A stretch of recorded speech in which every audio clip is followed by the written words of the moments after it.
That dude was tomahawk. Okay, you picked up 2 tomahawks. Suspect then grabbed the 2 hatchets and was swinging them around, approaching victim, coming within 5 feet of victim. Victim stated that suspect said, "I'm going to cut this bee." And you have 2 children, younger children. You don't even know where they are because you were using drugs, she was using drugs. You've been on probation before. Then you have a theft case that you were convicted of. Then you have a criminal mischief that you were convicted of. Then you have an assault case that you were convicted of. This started in the 80s. Today we're in Judge Boyd Courtroom, and we got a literal grandpa standing in front of her. 62 years old and somehow still out here behaving like a teenager trying to impress his friends behind a gas station. This man has lived through 5 decades of adult life and still hasn't managed to grasp the basic concept of don't cause chaos in public. It's honestly unbelievable. You'd expect someone with grandkids to be handing out wisdom and life advice, not collecting fresh criminal charges like Pokemon cards. Every movement he makes screams, "I've been here before, and I'll probably be here again." Judge Boyd, meanwhile, is giving him that look only a judge with 10,000 hours of patience training can master. The look that says, "I'm evaluating whether you're actually serious or just dangerously clueless." And you can tell she's already tired. No more, "I didn't mean it," or "I made a mistake," is going to bail him out today. The real question is simple. How does a grown man with a lifetime of experience still make rookie mistakes that even a college freshman would avoid? Because after watching this case, you're going to see exactly how. Let's go ahead and dive in. Can I have parties announced, please? Rick Pena for the state of Texas. Bob Roebuck for Glenn White. And are you Mr. White? Yes, ma'am. All right, you entered a plea of no contest on May 27th. According to your plea bargain agreement, punishment is to be assessed at a cap of 6 years in the prison. There's a $1,500 fine, affirmative finding of deadly weapon. This is to run concurrent with 2025 CC 005111, and there's an affirmative finding of family violence. Have both parties had a chance to review the PSI report? State? Yes, Your Honor. Defense? Yes, ma'am. Any objections? State? Not from the state. No Defense. objection. All right. Any witnesses from either side? No. Any witnesses? None from the state. All right, then, state, let me see, I believe you may be opposed. Just one moment. I was silent, Your Honor. All right, you're silent. All right, you may be excused. Thank you, Your Honor. All right. Counsel, I'll hear your argument. Judge, Mr. White's had some issues in the past. He said it's different this time. He spent time in jail. It's helped him develop a new outlook. He told me he's going to follow your instructions. If you give him probation, he'll never be back here again. We like the recommendations, the probation, outpatient treatment, weekly drug testing. He's had a drug problem. He needs to address that. Also, the 180-day jail sanction is a good idea. We're in agreement with all of that. All right. So, Mr. White, is there anything you want to say? Yes, ma'am. You want to raise your right hand for me, please? Do you solemnly swear or affirm the testimony you give will be the truth and nothing but the truth, so help you God? I do. All right, you can lower your hand, state your name for the record, please. My name is Dean Lorenzo White. All right, what did you want to say? I was saying I made a mistake in my life when I lost control. All right, so here's the thing. Are these mistakes or are these choices? It was really a mistake. Why do you say it's a mistake? Because I don't know, I just lost it at that moment. Well, no. I got really angry and stuff. No, here's the thing. You picked up a hatchet, right? That dude was tomahawk. Okay, you picked up 2 tomahawks. Did you think it was something else? Or did you know it was a tomahawk? No, it was tomahawk. I just grabbed them and I wasn't thinking. All right, so you grab 2 tomahawks. And according to this, it's with this Monique Gant, Yes. someone that you've used drugs with. I don't know why you all are still together because I read the PSI report and you have 2 children, younger children. You don't even know where they are because you were using drugs. She was using drugs. You didn't get your life together with CPS and your rights ended up being terminated and you're still with this person. So according to this, it says, because I want you to tell me where the mistake is. Victim stated that suspect, that's you, arrived at the location to charge his car battery. Suspect saw victim's car and went inside the house to take groceries that the victim bought. Suspect put 2 hatchets on victim's car. Suspect then grabbed a pole that was on the ground and tore through victim's taped up window and attempted to grab things from her vehicle. Suspect then grabbed the 2 hatchets and was swinging them around, approaching victim, coming within 5 feet of victim. Victim stated that suspect said, "I'm going to cut this bee," and noticed witness standing behind her. Victim stated that suspect walked to the neighbor's house and dropped off the 2 hatchets at the neighbor's house. How do you accidentally grab 2 hatchets and start swinging them around like you're auditioning for a Viking reenactment? That excuse alone deserves a plaque. You don't just pick up 2 hatchets and treat the sidewalk like a practice arena unless something in your decision-making wiring is completely fried. I wasn't thinking clearly might work when you forget to lock your car or burn toast, not when you're second away from turning a neighborhood into a Renaissance fair gone wrong. And Judge Boyd, she isn't buying a syllable of it. She's seen this exact type walk through a courtroom 1,000 times. The overly confident defendant who believes charm, confusion, or a dramatic backstory is somehow a legal defense. Spoiler alert, it's not. There's a massive difference between a mistake and being a public safety hazard, and this man launched himself straight into hazard territory. And at 62, my guy should have more emotional regulation than a toddler swinging a plastic toy. Instead, he's out here creating actual police reports. His history doesn't help him either. The court basically has a scrapbook of his past substance issues, violent behavior, and repeat offenses, and every sentence he speaks just makes him look worse. You can practically feel the courtroom silently thinking, yep, this isn't an accident, this is a pattern. Add drugs or alcohol into the mix, and the whole situation goes from reckless to downright dangerous. Judge Boyd knows exactly what's at stake. If she lets him slide again, she'll see him soon, and definitely not because he dropped by to say thank you. This is the kind of hearing where the justice system has to choose between giving yet another chance or protecting everyone else from the blast radius. And honestly, it's pretty clear which way this one is going. The other day is not true. I went to my mom's house.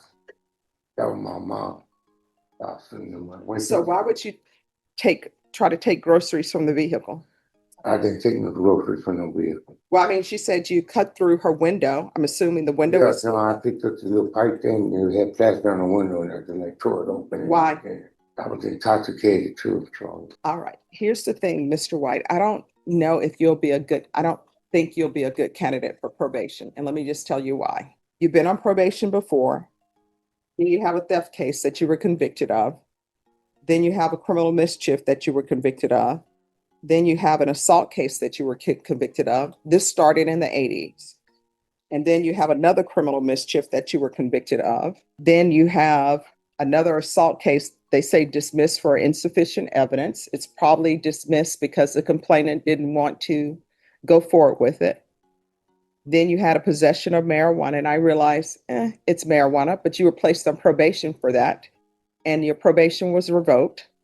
Then you had another assault, and now we're in the 2010s. You had another assault, and you were given probation, and your probation was revoked.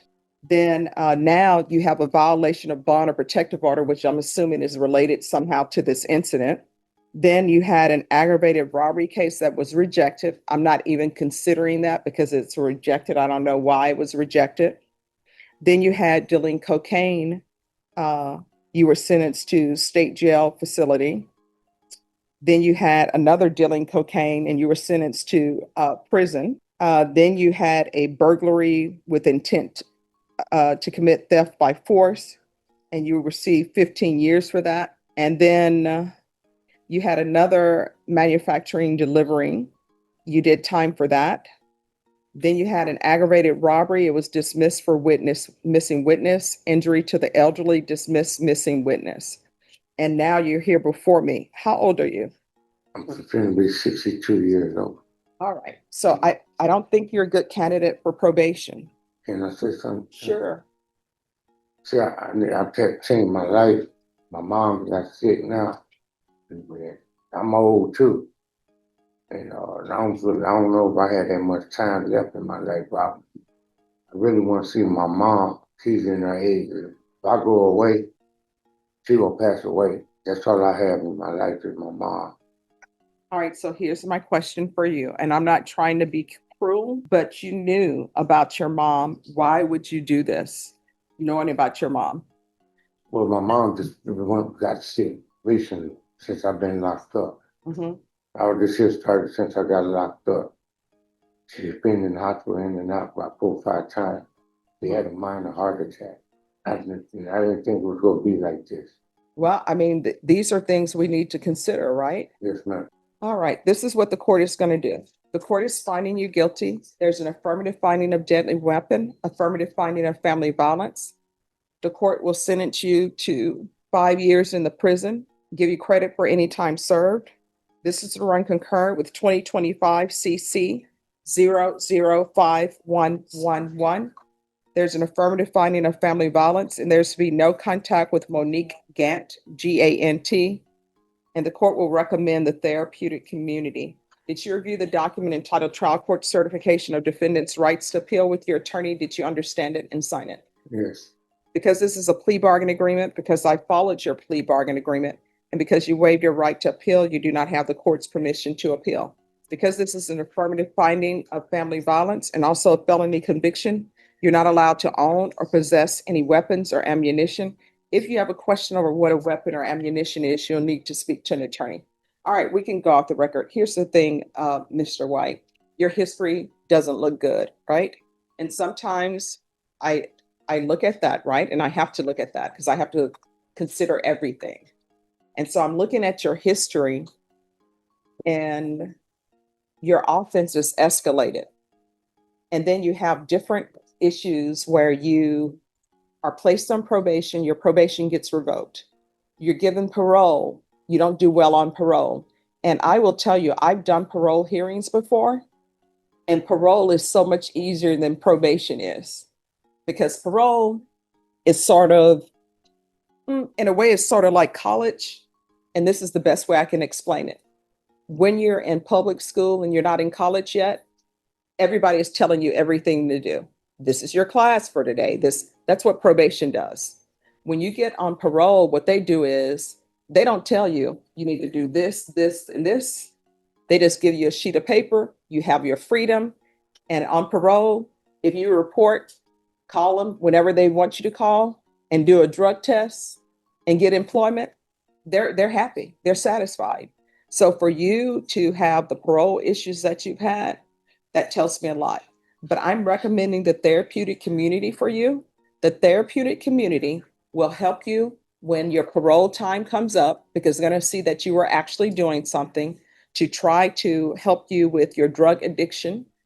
Because when people are looking at whether or not to place you on parole, and I've done parole packets for my clients in the past too, they want to know if they place you on parole, is this a person who's not going to commit any more offenses? So you need to be working on a plan. Like, I'm going to be doing sober support meetings. This is where I'm going to be doing them. This is where I'm going to be living. I'm going to be stable. This is how I'm showing you that I'm going to be stable. That's what you'll need to do for them, okay? All right, good luck to you, sir. This man's criminal history is so long it could double as a bedtime storybook, and not a short one either. We're talking 40-plus years of run-ins with the law. 4 decades. Yet he walks into court asking for probation like he's applying for a job he isn't remotely qualified for. That's not hope, that's comedy. Imagine having a record that could stretch across the judge's desk and still saying, with a straight face, I think I deserve leniency. He's basically the human version of old habits die hard, except in his case, the habits are chaos, court appearances, and more chaos. Some defendants genuinely don't understand where they went wrong. But this man, his turned not learning into an Olympic sport. At 62, this isn't about turning his life around anymore. This is pure damage control for everyone involved. Judge Boyd's patience has officially evaporated. The excuses are done. The sympathy tank ran dry about 30 convictions ago. And yet he still acts like he's a victim, like the universe unfairly tossed 2 hatchets into his hands and said, go cause trouble. This is a moment where society faces a hard truth. Some people simply do not want to change, and that's exactly why prisons exist. So what do you guys think? Is 5 years enough for someone who's been doing this for generations? Or should Judge Boyd have gone even harder? Drop your thoughts down in the comments. Thanks so much for watching. Don't forget to like, subscribe, and I'll catch you in the next one.